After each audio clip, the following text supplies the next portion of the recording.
No? All right. We need to approve the consent calendar. So moved. And I second that. All right. And on to old business. We have to, No vote yet. all What in do we- favor. All approved, all say aye. All in favor? Aye. All opposed, same sign? All right. Okay. Now we're On to down old to business. old business. And the first one would be the Mississippi Landing. Okay, we have Ashley Kaiserschott is here today to give us an update on the Mississippi Landing project and She gets- a recent survey, if you're going to put that in, so. Oh, okay. All rise for the arriving president. I'm gonna take you out. Good, you want to hear, is this good, you guys? Yeah, that's perfect. Very good. All right, good afternoon. The last time I think we spoke, was it August? I think when I talked about, for the park board in August. We've continued on our progress since then. I think then we showed you kind of the basic plan that we had set up for the Mississippi Landing site, which you can almost see out the window back there, which is kind of cool. And so we've continued to work on the design, do some refinements to that, but a lot of our efforts in the last 4 or 5 months have been about community engagement, about really trying to get the public engaged in many different ways.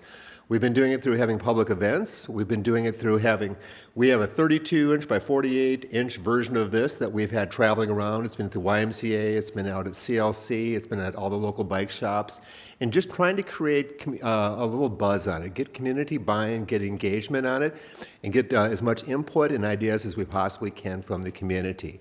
A lot of this has culminated in a survey we did. Ashley set up a survey for us, and we had a tremendous response. She'll talk a little bit about what we learned from the survey, but it was a great process as far as getting a lot of direct input and hearing what people had to say on the process. We've kind of looked a little bit of our philosophy, and it's kind of developed a little bit in terms of what we're trying to do. We're beginning to look at dividing the project into 2 pieces.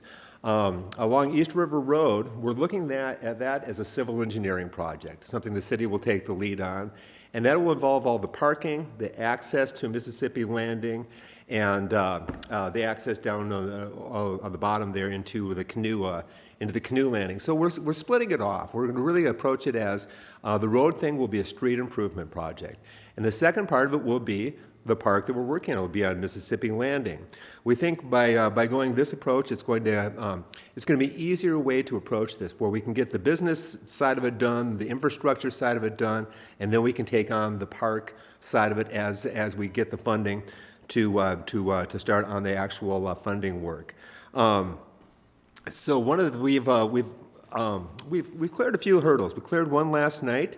We talked to the city council last night, and they've agreed to help us fund a cost estimate.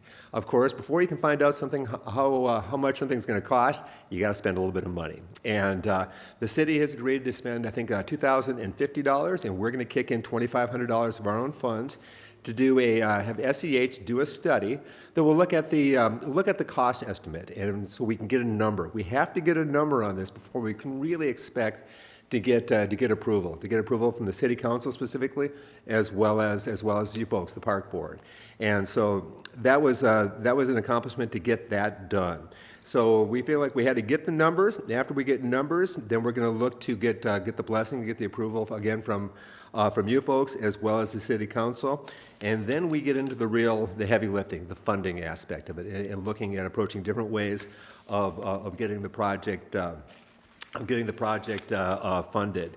Our next big meeting that we would like to invite all of you to would be on January 9th. We're going to do a stakeholders meeting, and we've already made the efforts to really reach out to the public and reach out to individuals, and now we really want to reach out to a lot of community organizations and stakeholders in the area and get your input on this and really get to the point where we can find some program leads. What I mean by a program lead is we have an outdoor education center working with the school district, working with CLC to look at people who will take that and run with that idea of creating a really terrific outdoor learning center. So we hope to do that. We also hope to use this as an opportunity to identify local funding opportunities, because we know they're out there.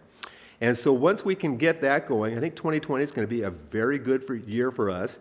in terms of getting closer to actually having a footprint on the ground. This has been a long journey for us. It started back in 2014. There was a whole lot of theory at first, and it's really fun to get to the point now where we're actually looking at designs. We're actually beginning to take the concrete steps that are going to be necessary to make it really happen. The buy-in from the city has been terrific.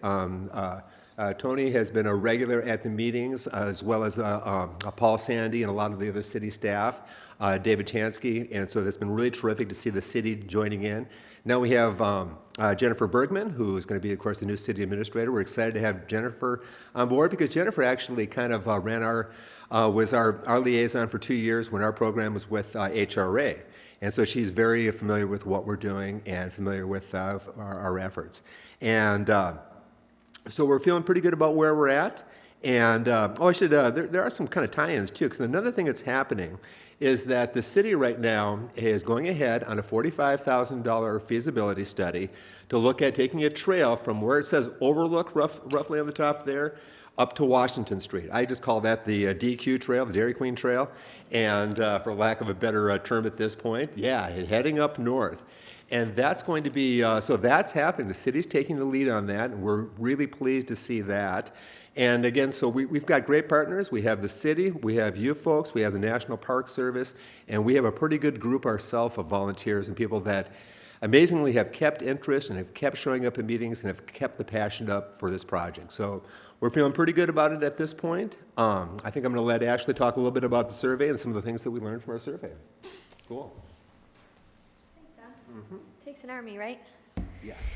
All right, good to see some familiar faces. My name is Ashley Kaiserschott. I'm a planning and zoning specialist with Sourcewell, and I've been helping the city of Brainerd for a few years now. So it's really fun to really feel that momentum happening. I'm going to talk a little bit about the survey, and Don primed it really well. We learned a ton from this survey. The survey was open between the end of October, early November. I hope some of you had the opportunity to participate, but we had 453 survey responses. That was incredible. We were just hoping to throw some questions out. Hopefully folks would give us some input, but 453 survey responses is pretty incredible.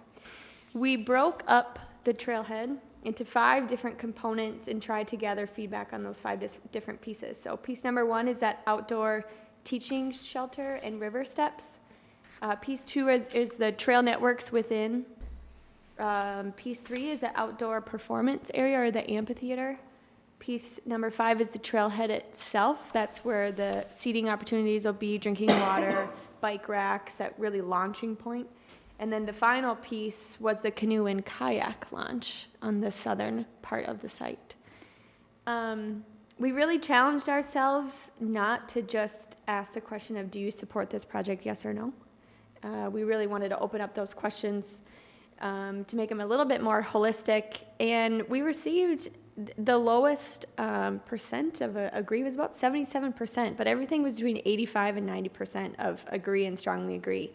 So I just want to roll through a few of the pieces that we asked folks. 85% agree that the site is ready to be transformed into a public amenity, implying that folks see the opportunity. 90% agree that the new trailhead will be helpful for trail users, both new, returning, and visitors. 77% agree that the amphitheater will be a destination. That question, I would say, ranked the lowest amongst all of those 5 pieces that we asked folks, which I thought was really interesting. So we learned a ton with this survey. 91% agree that the conceptual trail routes will be helpful to walkers, bikers, and hikers. 85% agree that the outdoor teaching shelter and river steps will be helpful to students, children, and adults who want to learn more about the environment, ecology, and the Mississippi River itself. 89% agree that the canoe and kayak launch will be a destination point for residents and visitors who seek to access the river. We understand that there's some accesses that are closer or that exist. So you have one at Kiwanis, and then you have one with the neighborhood term is Evergreen Landing. But the hope was to improve some of these local sites to make them more welcoming for folks to access the river. 94% feel that the project will be able to connect people to the river and to more recreation opportunities. and 86% support the development of this site for learning, health, social gathering, and recreation. So in terms of some of that data pull, we also learned that we have some homework ourselves that we need to do. So we identify some leading themes from the many hundreds and hundreds of lines of input. We learned that parking is a concern. Of course, if folks are coming to the amphitheater for a concert or a play, where are they going to park? Or they're coming to bike and they have a trailer full of 15, 20 bikes and their crew is going to go for a ride, where are they going to park? One important element of this survey is we wanted to tell folks, what are we doing with this information? Yes, you said parking is a concern, but we want to share what we're doing. So some of the next steps in terms of parking is we're going to do a pedestrian walk shed.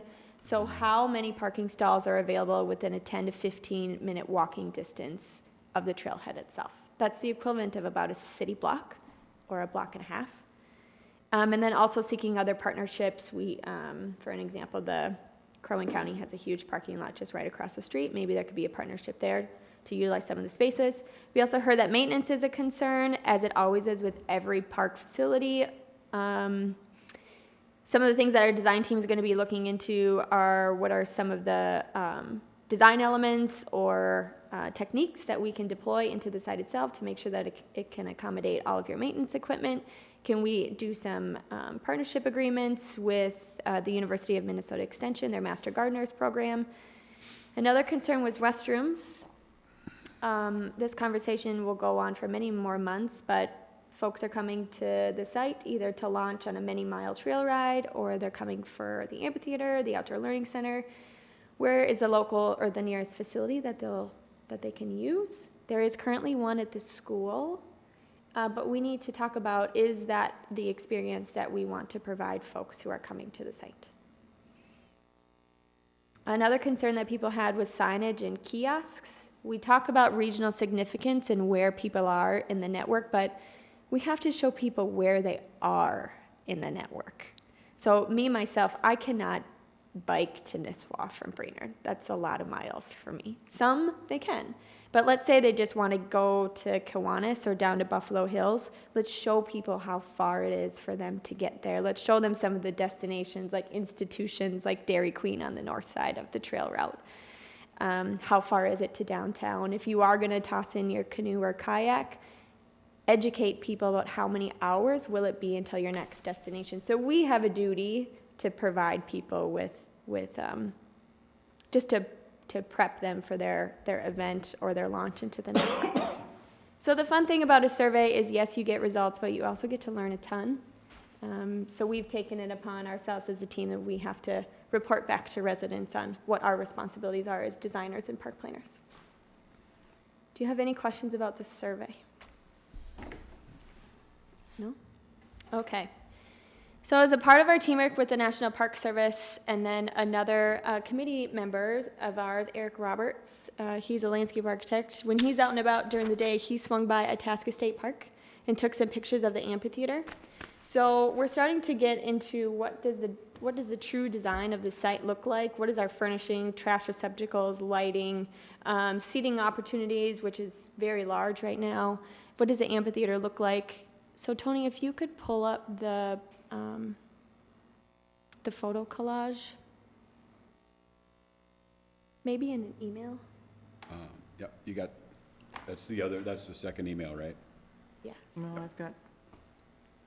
I've just got these two PDFs. Let me see.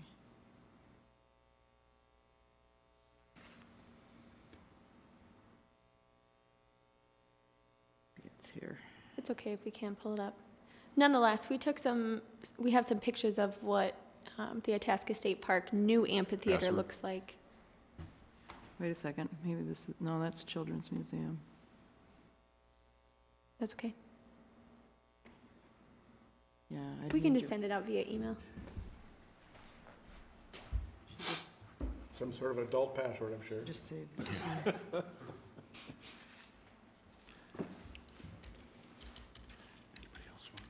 So, did I have this one? Show me which one I think we that's the want. one I This one, sent the last photo board, evening. here. Yeah, yep. There we go.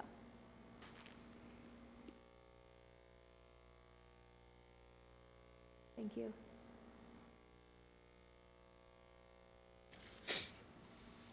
my challenge to Eric as a committee member is to lead the committee through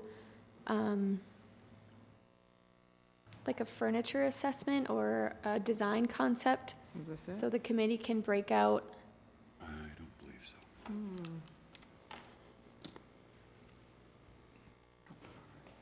read all your emails. She knows Tony's password? Those were the only two.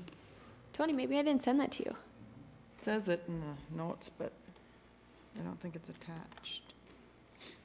Okay, my apologies, everyone, on that.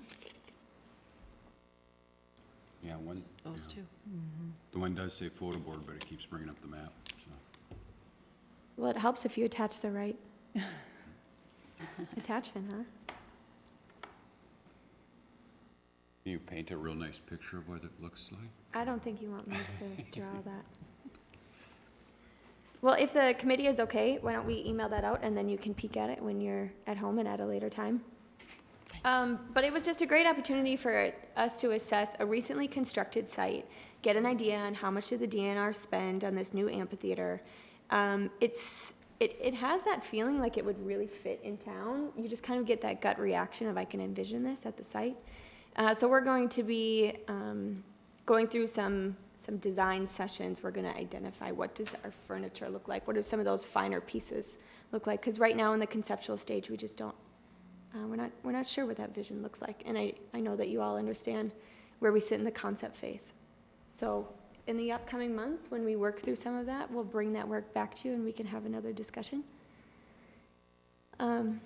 But if anybody else has any questions about the process and where we sit right now, we would love to answer your questions.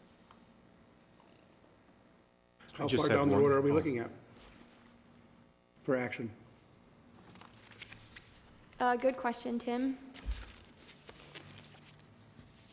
We will be working with the park, or the National Park Service through 2020. The funding is going to be a big hurdle and course. component of this. Our hope is that we can start designing in late 2020, 2021, but don't hold us to that. That's a goal.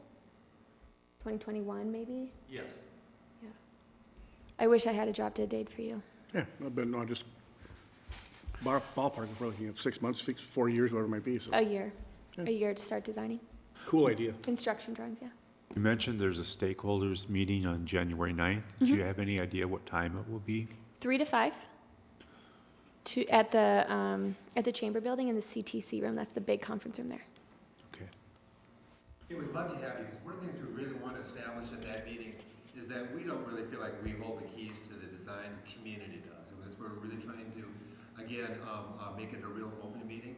We're identifying stakeholders like, for instance, CLC's Performing Arts Group, or the Lakes Area Music Festival, people that may be using an amphitheater like this. They can give us an idea of what you would need in an amphitheater to make it work, and what kind of size you would need, what kind to get a group on stage, and begin to look at variables in terms of you put a ceiling on it, do you not put a roof on it, do you not put a roof on it, etc.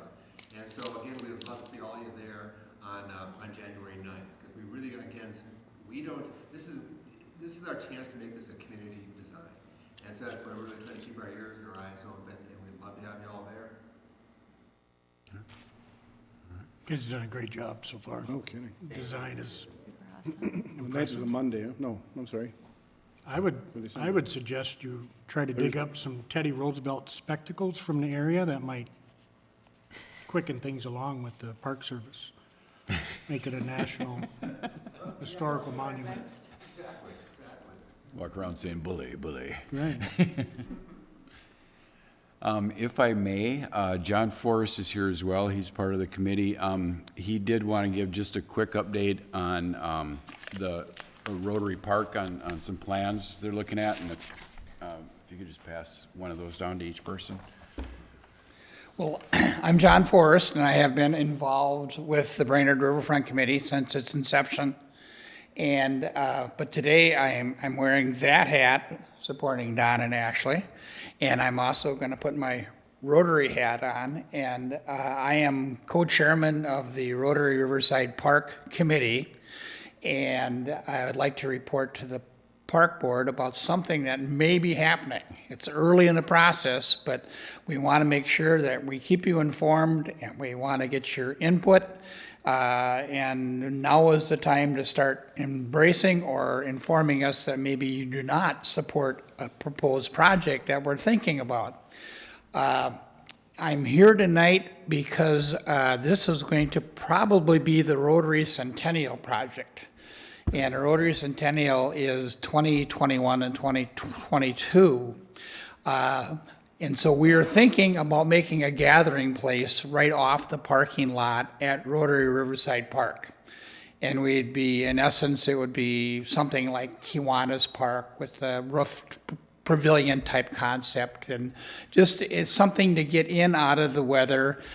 We'd probably pick up what we've been doing down at the gateway to the Rotary Park or the entrance project there with the rough sawn timbers and the stonework. There's an element in Rotary who says, no, we want to have this done by the Rotary Centennial. So it might be moving forward to this summer. And so we want to make sure that the park board has an opportunity to embrace or to let us know that, you know, they would like to see this, or maybe they don't want to support this project. It's probably a 24 by 30 type size that's open. The architect is working on it now. We're going back, and as you can see on that plan, there's a proposed site right off the parking lot at Rotary Riverside Park. There's some people saying that maybe we should be putting it where the parking lot is and then relocating the parking lot. And that's how early we are into this process. So the real work will start after the first of the year. But I just wanted the Parks Board to be aware of what Rotary is thinking, and we most certainly will solicit your support as well as your input. So anything that you would like to let us know. Now's the time before we go any further. Do we need to pass any kind of a vote or anything just to give you a thumbs up? I mean, I can't imagine anybody would be against having a shelter there, especially as much as the Rotary's done for us. I think one thing, you know, we could probably vote to approve the concept, but it'd be nice to kind of see the design or sure. the actual size and where it's going to be located, that type of thing, before we give But just give our blessing to it. Yeah, but just give our thumbs up saying, move forward, whatever you can do, we'll figure out when we get there. Well, I will certainly let Tony know as the different concepts evolve, and making sure that Tony has a chance to have input on every step of the process here. Knowing the people that are pushing it for this year project, and it's part of getting a grant for it too, but the grant funds are available, and that's part of why we're trying to push for this year. It says, well, they're available, and we got a short leash.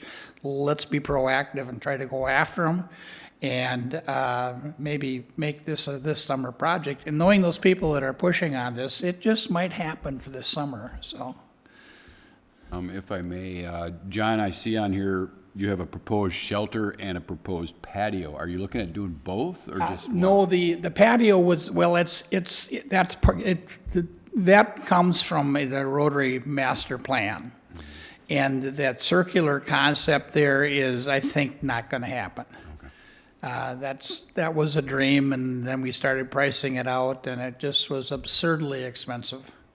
And so I got a feeling that one's way back someday, maybe. On the shelter, are you looking at a cement pad, or would it be dirt, or what? We're thinking, and the architect and the city will obviously have input on that, whether it's going to be like on a floating slab or whether it has to have footings. But it will have a roof, and it will be more or less just a concrete pad. Yeah. And we're envisioning that there'd be the support columns for the roof would all be stoned at the base, and then the rough timbers. The roof would be rough timbers.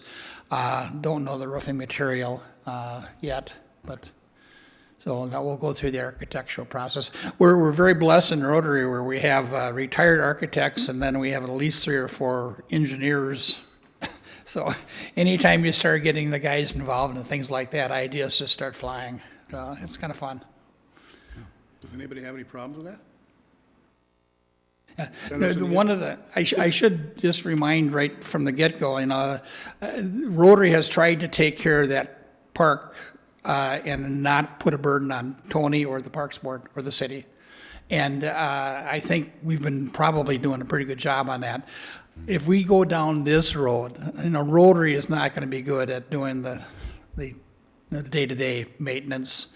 If there's got to be trash picked up, or if some kids get down there and do something like that, we'll get it up, but then it's going to have to be turned over to the city. So that's part of the Parks Board decision too, is that, this will be gifted to the city and the maintenance on it. We'll probably take care of the maintenance on it, but, just the day-to-day stuff that's got to be done for a gathering place. And you people know about that. We don't really know what's necessary. I understand a lot of them are reserved, to my understanding. Yeah. So, and then I think that's all coordinated through the Parks Board. Yes. Yeah. Yep. So, that's something you'll have to pick up. It appears this is more of an informational presentation at this Yes, point. this is not- just strictly Not asking informational. for any, Yeah, because I might be coming back as quick as 90 days or 100 days or something, like saying, well, here's what we're talking about, and we're going to be getting going in July. It might happen. So, we will get the Gateway project. We'll get that finished as soon as we have seasonal weather, so we can do the cement work. And we'll get the rest of the stonework up, and that should be done by, let's say, Memorial Day or something. So hopefully then we'll move on to the next project. Great. Okay. Thank you very much. Yep, Well, thank you. I can't thank John and the Rotary Club Correct. enough for all the work they've done down there. It's incredible what they've done, and it's 99% them. Yeah, well done. We come down and pick up a garbage piece of paper or something once in a while. You guys have carried the load all the way, and I can't thank you enough, John. The park itself now has over a mile of riverfront and 185 acres. So it's and it has property that's east of the bike path now too. So a couple parcels came in that are east of the bike path. So it's a sizable park. And it will remain a natural park. That's hopefully the vision, that it will remain. It has a riverfront, has a field, and the Field of Seeds project. It has a wetland. It has Little Buffalo Creek, and so we hope to make it more or less as a quiet and passive area that's going to stay as a passive area, as a kind of an inner city retreat. So, okay, thank you. Thank you. Yeah, thank you. John, real quick, I'm old, can't see this very well. There's not a restroom on here so far, is there? Good question. No, there is not. And right next to there is, the city's facility, and I would assume that, the piping is all there that we can put a restroom in. Yeah, and I would imagine if we're going to have a gathering place, that's going to have to be answered. And I also know that that's one of the things that will drive the cost of the roof. Right. And it's one thing to just do the gathering place, the restroom is a whole nother issue. And I've been quoted some ballpark numbers on that, pretty big. Well, there are some restrooms out there that basically use essentially a septic tank underneath it that you would go in and pump out every so often, but it'd be a firm structure. You don't have to put pipes and electricity out there and stuff. It'd be more of a primitive type restroom, but with a big holding tank underneath. So. I had the opportunity of spending some time on the western states this summer, and I was doing some backcountry hiking, and so I really did a study of primitive restrooms, and there are some really nice facilities that aren't being made nowadays. They're amazing, in fact. What the technology and the science of the old standard privy has evolved to. They're no longer the dark, dingy buildings that at one time, a lot of them are very natural with stone and log, and I started taking pictures of them because I thought, these are some ideas that we might be needing. People think you might be kind of nuts taking pictures of outhouses. Strange guy over there, Not that I think that, of course. Sounds like a calendar idea. thank you. Thank you all.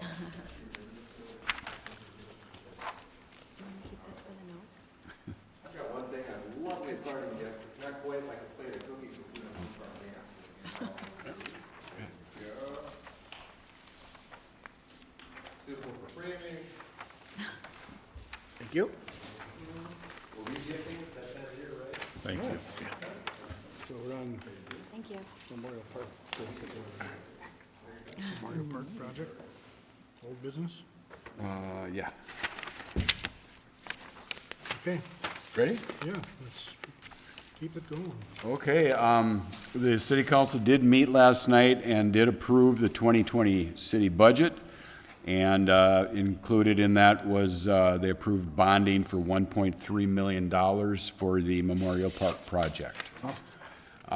Currently, Mr. Higgins has been approached about what the city would be willing to pay for the parking lot. We are waiting a written response back from him, and then we'll take it from there. I believe it's going to be kind of in a holding pattern a little bit until the new city administrator starts on January 6th. She kind of wanted to be on board once we started moving forward on this. I have been in contact with WSN, letting them know that everything is ready to go. We just, a couple hurdles yet before we can get the ball rolling.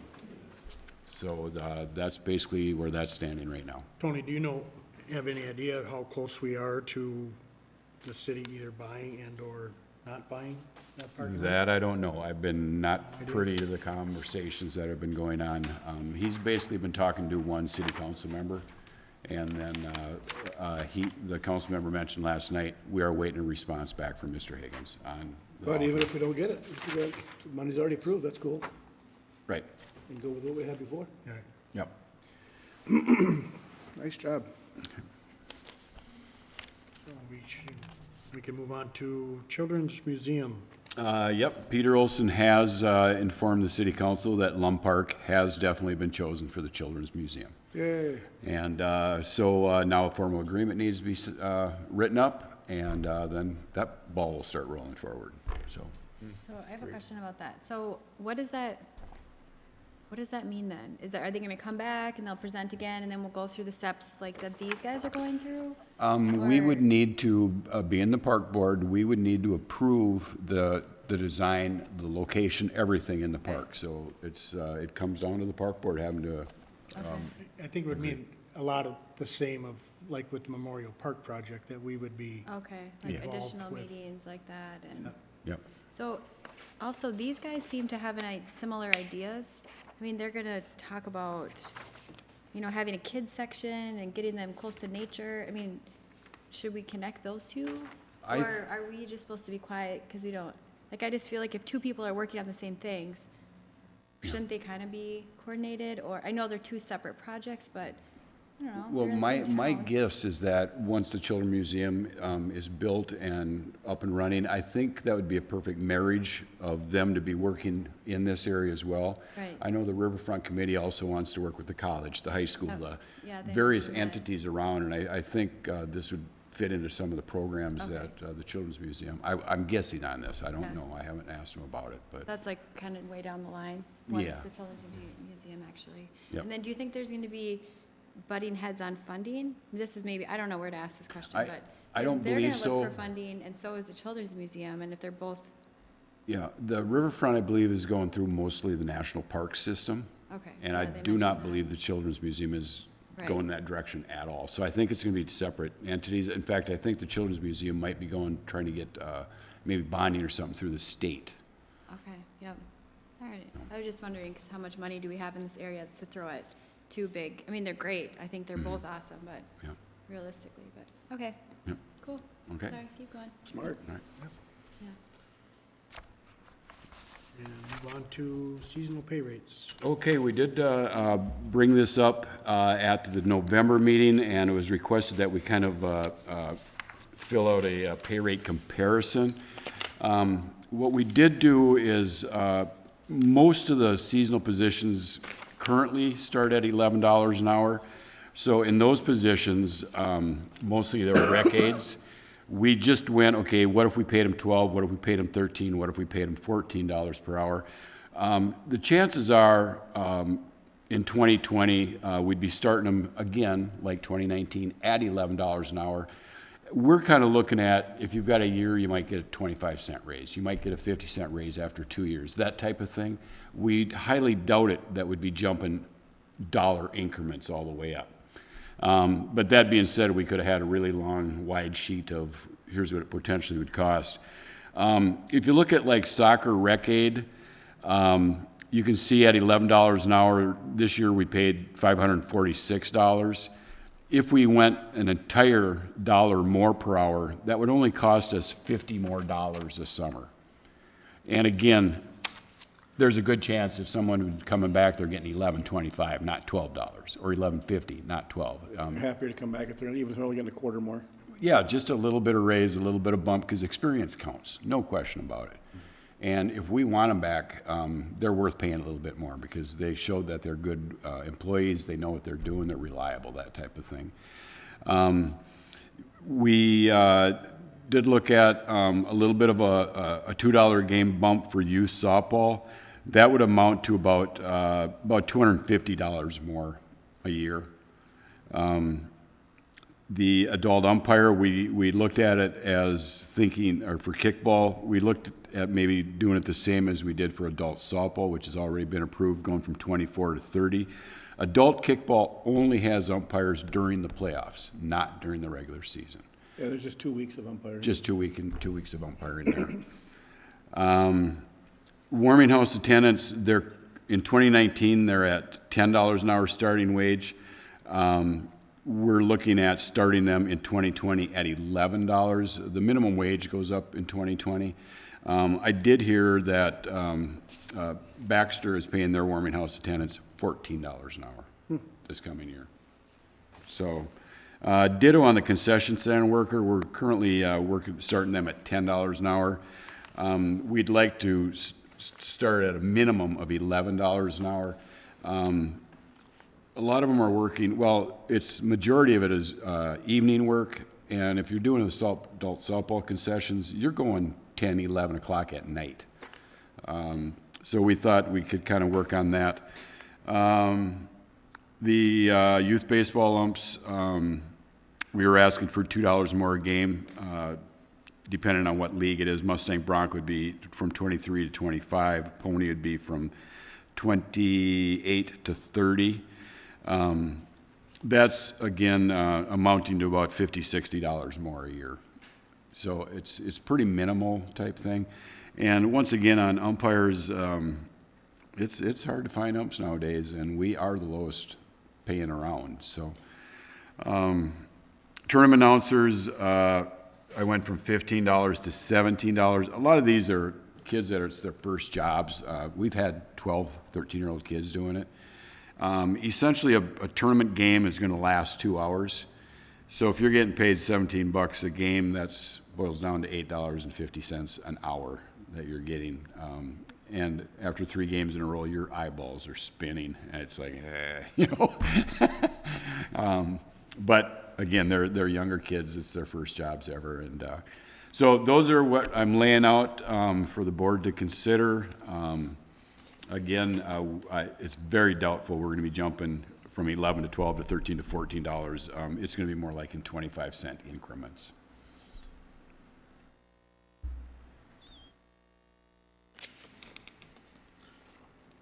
So you're looking for a motion? We're looking for Yes. a motion to approve To this. approve the pay rate scale for Well, 2020. I get paid all of these, so I can't make a motion. That's kind of, I'll make a motion to approve You already the approved the raise. adult one.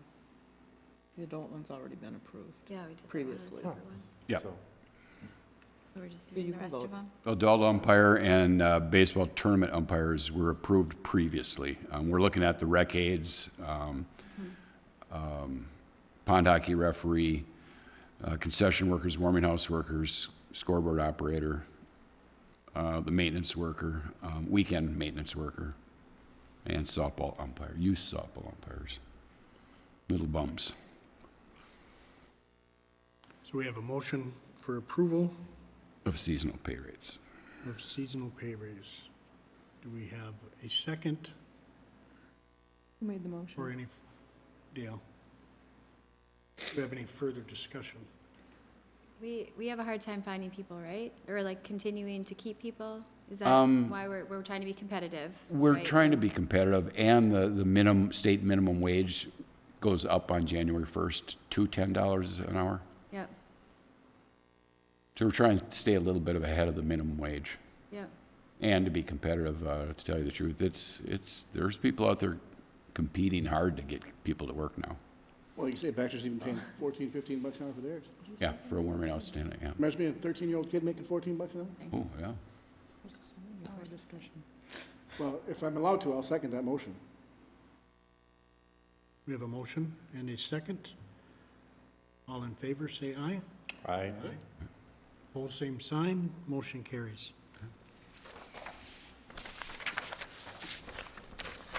Thanks for putting that together, Tony. Excuse me. And Youth now we baseball? can move on to youth baseball. Okay, our park board president, who is also the Brainerd Lakes Area Baseball Association president, he and I met with the community education director, Corey Reynolds, a week or so ago, and just to talk a little bit about not only the potential to join the Brainerd and Baxter youth baseball program, but also we talked a little bit about the potential of joining the Brainerd and Baxter baseball associations as well. So what we concluded was that instead of just the three of us talking, let's get more people in the room. And so we're going to meet this coming Thursday. It's going to be the community ed director, myself, Troy, Blah Blah member Derek Owen. We'll get the Baxter Baseball Association director there as well, Joe Polkamp, and then the Baxter mayor would be involved. And we're going to sit down and just start talking and see if we can come to some kind of common ground in both areas, on not only the rec league, but also the travel league between the two communities. Sounds good.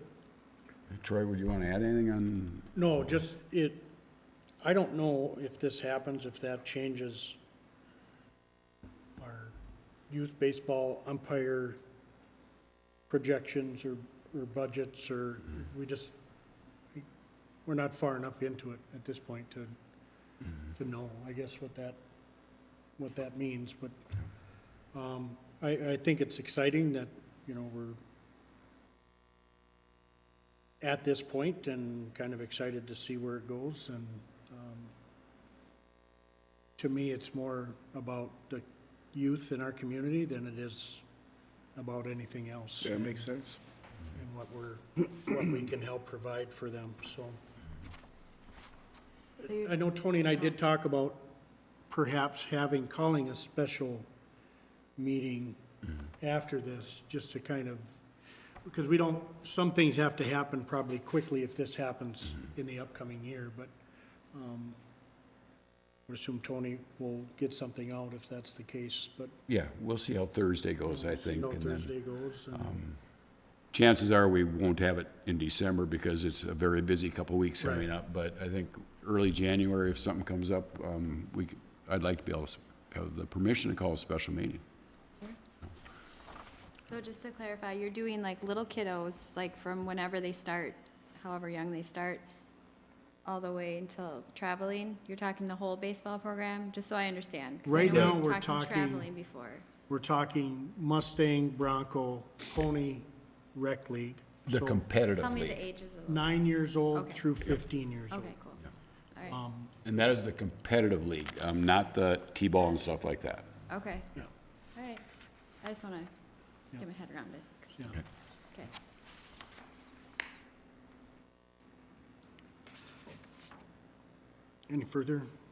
Any other questions, or? Okay, we can move on to transfer of funds. Okay, this is something we do every December. We are requesting the transfer of $5,000 from an anonymous donation, which would go towards Mills Field upkeep, and $17 from some generous soul who donated at the concession stand during one of our youth baseball tournaments. Really? Yeah, we would like to have the transfer from the park fund to the park dedication fund. And that way, we don't lose it, we get to keep it in the park dedication fund. What odd number donation, but I probably bought a hot dog for $3 and just gave Yeah. them 20 to keep it or something, or? I don't know, but, Interesting, cool though, well done. yeah. Sure. So we would need a motion. Oh, yeah, I would make that motion. It's a yearly one that we do for the same transfer, a $5,000 anonymous donor anyway, so. I'll second that. We have a motion and a second. All in favor? Aye. Aye. Opposed, same sign. And motion carries. We can move on to year-end reports. Okay, in your packet was a number of reports. Thanks to Kim, who does our numbers and keeps us everything straightened and comes down to the penny all the time. But we have year-end reports for our program revenues/expenses, the donations we received this year, and information regarding our reservations for campgrounds and pavilions. And if anybody has any questions or comments, we'd be glad to answer.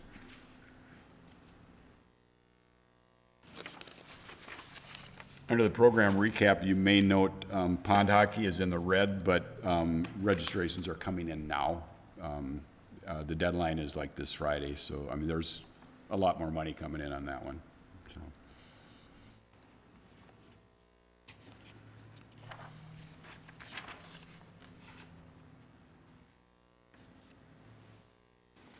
I even saw kids out skating on Gregory Park today, Yeah, yeah.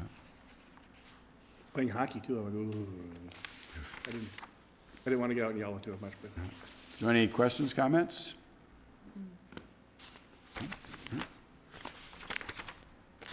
All righty. Move on to bad part here. Term expires. Yes, Dale's term does expire December 31st. The mayor has called for applicants, and applications may be picked up at City Hall. Dale, would you like to mention your news? I've sent in my application, so see if the mayor will To renew? approve it or not. Yeah, Okay, cool. So taps are not playing yet. not yet. Yep. Well, you've been great, I've learned a lot from you in the few years I've been here, so I hope you continue on. Very knowledgeable. See how the politics play out. Yeah. Well, if you send that tray down here, I might put a good word into the mayor for you. I believe you. I'm not sure the train's gonna make it that far. No, we do appreciate all you've done, Dale, and you've always had good insight, good questions. You know, it's very beneficial to this board having you on it, so I'm glad Yeah. to see that you have re-upped or Yeah, I'm glad to hear reapplied. that. I thought we were looking at, you were calling it quits, but Not yet. good. Not yet. Not down for me yet. Yeah, it's going to be an exciting year coming up. Lots of work. Yeah. Is it a 5-year term? Is that what it is? Yeah. Yep. Yep. Big number. The fun Yeah, kind it of was work. like, You notice we didn't have that on the pay rate schedule for 2020 either, so. Somebody had told me I was going to get my, Oh, here's the tray no, back. I was going to get a pay raise twice what I'm getting now. Oh, okay. Well, we're hoping we'll negotiate a 10% increase. How about that? He's been good, we'll give him 20. Okay, director's report. All right, city administrator report, or? Oh, wait a minute. Yep. Is this your last substitution, city administrator report?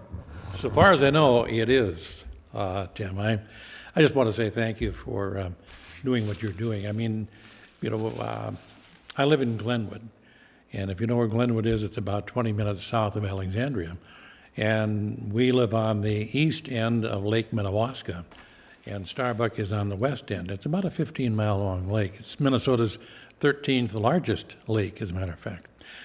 So I'm used to some lake country, but that lake country is not like this lake country. I've lived in both. So what you're doing here now is, as I listen to these exciting projects, and I know money is always something to chase. Everybody does it.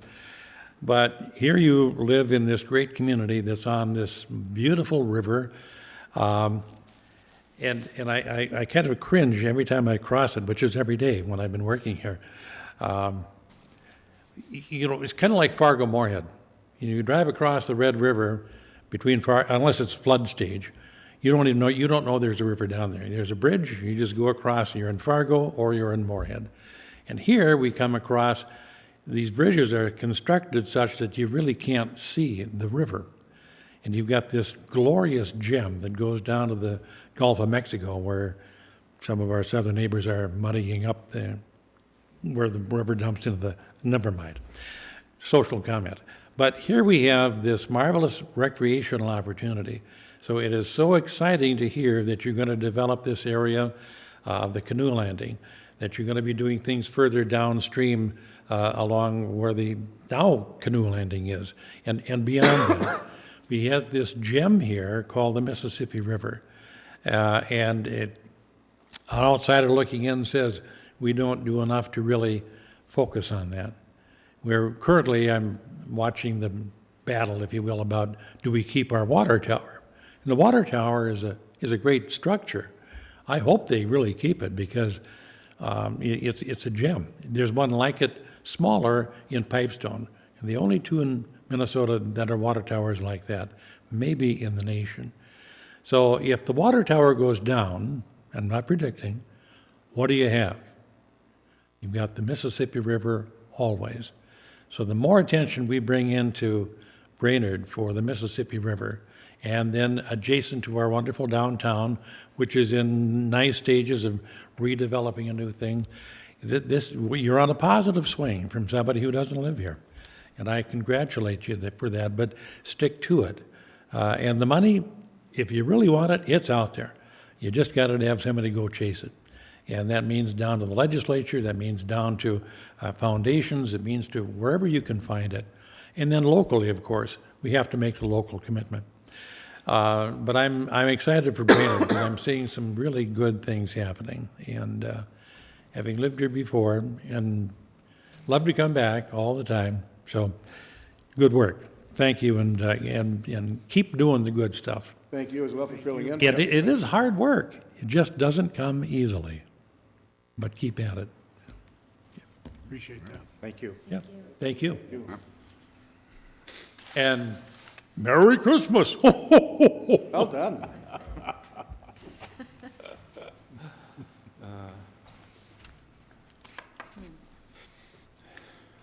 I'm up. Okay, I don't, Tony's got I to see top we're at the that. director's report now. Okay, we did have our Santa Paws event last Saturday. We had 26 dogs showed up to get their pictures taken with Santa. I And saw as- Santa had you borrowed your Toyota truck. And Tim noticed that I borrowed him my truck That was nice of you. to, Wait, you were Santa? No, Santa just borrowed the Toyota truck. Yours? Oh, funny. Cool. And the Minnesota Recreation and Parks Association magazine requested photos and a story for their What Do People Do in the Winter edition. And so I sent that down yesterday. Did anyone pee on your boot? No, I was very careful about that. I wasn't They get a around. Picture of Santa or the bald-headed guy who's in charge of the... Oh, he had long, curly, white hair and a beard, and, yeah. Oh, Yeah, it was kind of fun driving through town on the way there. I turned one corner and some guy was just kind of standing there. He looked up and he went. But so it was a lot of fun. The dogs all behaved very nice. One made me a little nervous, but so anyway, you can go on our Facebook page, see the pictures. Some pretty cool stuff. how many dogs showed up? 26. All right. Yep. So, and we began flooding the rinks on December 10th. Right now, Gregory and Bain are skatable. Memorial has a little bit, or Mill Avenue has a little bit further to go, but we are going to be opening up the warming houses this Friday. And then FYI, December 24th and December 5th, they're both closed both days for the Christmas break, so everybody can be with their families. And lastly, I just want to thank the park board. It's been great working with you guys again. I couldn't have a better board. I've been blessed the last 10 years having fantastic people on our board, and I just, thanks to the time and effort, we've had a lot of building projects. We got a couple big ones on the burner coming up, and I don't know about you, but it's kind of fun to have your fingers involved in something that's going to be here for the next 100-some years, you know, so kind of cool. And then lastly, I wish all of you a very Merry Christmas. Same to you. Well done, Mr. Director. Okay, do we have one final thing to do here? Did we pick a new president? That's in January. In January. Oh, that's January. So you get to ride the wave for one more month. Want to hang out with the gavel yet? Yeah, Fear the gavel. Start that meeting. Do we have a motion to adjourn? yeah. Well, yeah, if anyone wants to stay, you can, but I make a motion that we adjourn. Second. A motion to adjourn in a second. All in favor? Aye. Oh, before 5. Carries. Somebody go start my truck for a while. Do you think, And have a Merry Christmas. do you think Kara knows that normally the vice president gets moved?